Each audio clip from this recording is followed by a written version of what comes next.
Assalamualaikum ya akhi ya ukhti. Assalamualaikum ya akhi ya ukhti. Assalamualaikum ya akhi ya ukhti. Assalamualaikum ya akhi ya ukhti. Selamat pagi. Waalaikumsalam. Selamat Ini berbalas-balasan ya. Assalamualaikum, selamat pagi, selamat pagi. Waalaikumsalam. Oke, tapi kita mau menyapa pemirsa dimanapun berada pagi hari ini ya. Iya. Yang pastinya mungkin lagi di kantor juga atau mungkin di rumah bagi para ibu-ibu ya. Atau mungkin lagi siap-siap gitu mau menanti membuat menu buka puasa kayak masih lama, Masih lama ya sih, bikin menu buka puasa. Mungkin lagi pada browsing kira-kira Iya. nanti menu apa yang mau dibuat nggak apa-apa. Sambil itu nonton kita juga dan Yap. tahu gak sih, oh ya Rio aku Kenapa? mau ngomongin sesuatu, mau gosip apa? sebenarnya. Nana. Nggak boleh? Gak boleh gosip ya. Apalagi di Kenapa bulan sih? Ramadan ini kita harus menjaga lisan, ucapan ya. Dan kita gak boleh gibah. Kan MUI baru mengeluarkan fatwa juga Nggak ya. boleh Nggak ya. boleh gibah, apalagi di media Oke, sosial berarti ya. kalau misalnya aku mau ngomongin sesuatu yang fakta-fakta aja. Boleh itu Tapi ya. lisannya juga harus dijaga. Benar sekali, Sesuai dan kita dengan tema kita hari ini. akan menyampaikan juga fakta-fakta berita di Intermezzo ini. Ya. Karena di Intermezzo spesial Ramadan kita akan memberikan banyak info. Gak bikin kepo.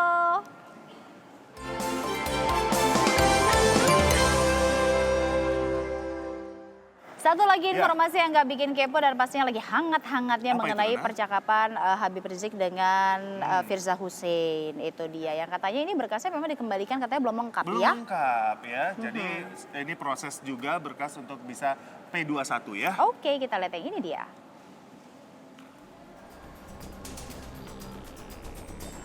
Ya, pemberitahuan berkas Firza masih belum lengkap akan dikirimkan hari ini ke penyidik Polda Metro Jaya. Sementara itu, jaksa peneliti Kejati saat ini masih merampungkan poin-poin apa saja yang harus dilengkapi penyidik. Setelah poin-poin kekurangan ini rampung, berkas dikirimkan ke penyidik Polda Metro Jaya.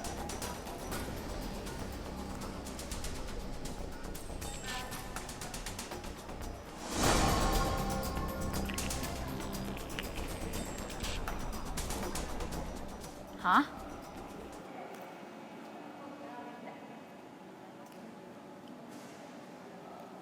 Oke, itu dia. Masih seputar kasus Firza Hussein yang katanya memang diperiksa gitu ya, pemeriksaan Firza Hussein ini. Pemirsa, perkembangan penyidikan ini kita sudah punya informasi dan akan terhubung dengan Vena Melinda. Vena Yang akan Melinda. melaporkan langsung terkait bagaimana proses selanjutnya mengenai kasus ini.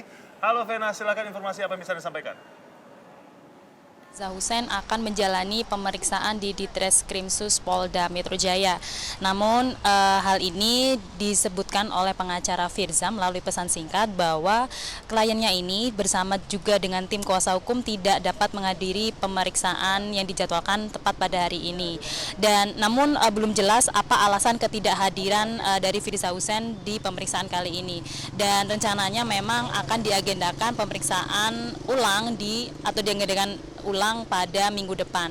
Dan untuk saat ini kami memang masih menunggu konfirmasi langsung dari Kabid Humas Polda Metro Jaya yakni Kombes Argo Yuwono terkait dengan alasan ketidakhadiran dari Firza Hussein. Dan dalam hal ini Rio dan juga Nana, Firza Hussein telah ditetapkan sebagai tersangka dalam kasus pornografi yakni via chat WhatsApp dengan Habib Rizik Syihab, dan memang saat ini keduanya sudah ditetapkan menjadi tersangka. Dan seperti kemarin bahwa informasi KMA yang disebut-sebut juga sebagai teman dari Firza Hussein juga tidak dapat menghadiri pemeriksaan lanjutan di Polda Metro Jaya juga karena alasan kesehatan. Karena disebutkan bahwa KMA sendiri juga sakit sehingga tidak dapat menghadiri pemeriksaan lanjutan. Dan kami di sini masih terus mengupdate dan menunggu informasi kelanjutan bagaimana untuk pemeriksaan dari Firza Hussein ke depannya.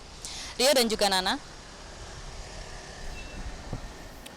Terima kasih Vena atas informasi yang bisa disampaikan. Itu dia Nana ya, Ya. terkait bagaimana hari ini pemeriksaan yang akan dilakukan juga dilanjutkan ke salah satu yang menjadi tersangka atas kasus ini ya. betul sekali. Dan Firza Hussein. ya, masih bersangkutan juga pemirsa ini seputar Habib Rizik begitu yang katanya sudah ditetapkan sebagai sudah dimasukkan ke dalam daftar pencarian Betul orang. sekali. Jadi Dan ini buron juga polisi katanya. juga akan menyebar foto Oh. dari Rizik Syihab. Ini Aduh, informasinya. kayak buron beneran ya. Kita lihat informasinya.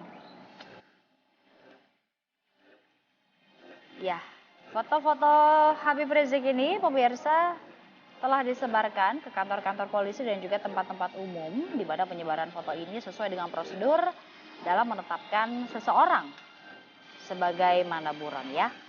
Dengan disebarnya foto DPO Rizik ini diharapkan masyarakat melapor ke polisi jika memang mengetahui keberadaan dari Habib Rizik.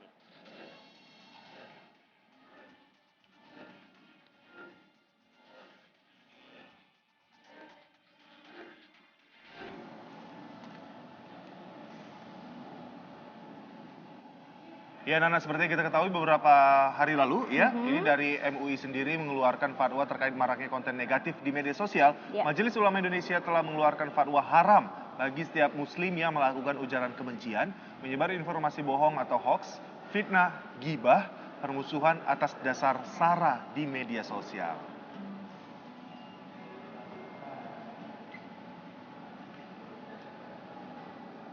Nah, dengan dikeluarkannya fatwa MUI ini tentu akan menjadi rujukan yang lebih pas bagi anggota panel untuk menetapkan bahwa konten ini harus dibatasi aksesnya atau konten ini bahkan harus ditutup aksesnya dan lain sebagainya. Ya itu bagus kalau tanggapan seperti itu. Ya memang nggak boleh lah nyebar kebencian, nggak hanya dari agama atau MUI atau apa, secara pribadi juga. Sangat bagus, saya setuju. Iya, supaya tidak membenci antara umat. Itu masyarakat kita kan gampang terpancing emosinya. Nah, dengan adanya ini semoga orang jadi mau mikir dua kali nih, mau bikin status di medsos yang bikin kebencian antar umat ya kan. Sebenarnya sih bagus. Cuma ya nanti kita lihat aja ke depannya nanti gimana. Kalau bisa nggak usah haram lah hukumnya lah. Terlalu berat ya kan hukumnya kalau haram ya kan. Ya, itu dia tadi tanggapan dari masyarakat mengenai fatwa haram yang dikeluarkan oleh MUI terkait dengan penggunaan media sosial ya. Betul sekali. Kalau bisa bicara media sosial memang ya banyak gitu ya yang menyebar kebencian, berita-berita nggak benar, Apalagi ada yang sekarang kayaknya emang dibumbu-bumbuin juga. Itu dia. Jadi kita harus pintar-pintar juga balik ke diri kita sendiri ya, Jelas. bagaimana kita mungkin menyaring informasi yang ada di media sosial tadi ya. Betul sekali. Kita beralih ke informasi mancanegara, Nana, ini terkait serangan seorang pemuda kepada seorang polisi di depan gereja Katedral Notre Dame ya. Oke. Dan untungnya ini si pelaku bisa dilumpuhkan ya. Kita lihat informasinya.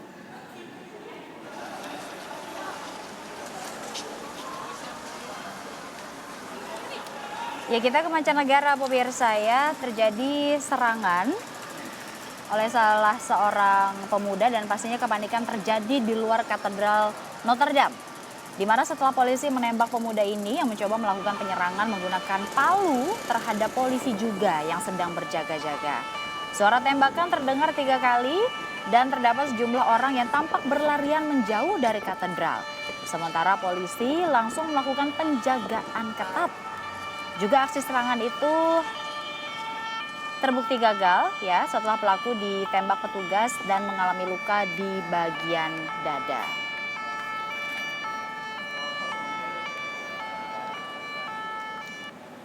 Ya selama kurang lebih 2 minggu ada aja ya. Bukan hanya di Indonesia saja tapi juga udah kemana-mana sampai ke mancanegara, betul gitu sekali. Ya. Memang yang sekarang lagi sering sekali ada aksi-aksi teror yang terjadi. Oke, nanti kita akan kembali lagi dengan informasi lainnya. Seperti yang Nana katakan di awal tadi ya, kalau mau gosip-gosip sekarang jangan deh. Walaupun sebenarnya di bulan Ramadan atau di Tapi hari habis lain. buka udah boleh. Itu juga jangan. Nanti kita akan ngobrol ya terkait menjaga lisan di saat bulan Ramadan ini ya. Bersama siapa? Tunggu saja di Intermezzo. Banyak info, nggak bikin kepo.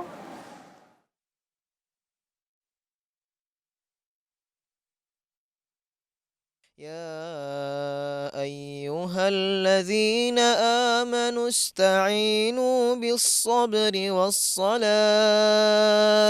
إن الله مع الصابرين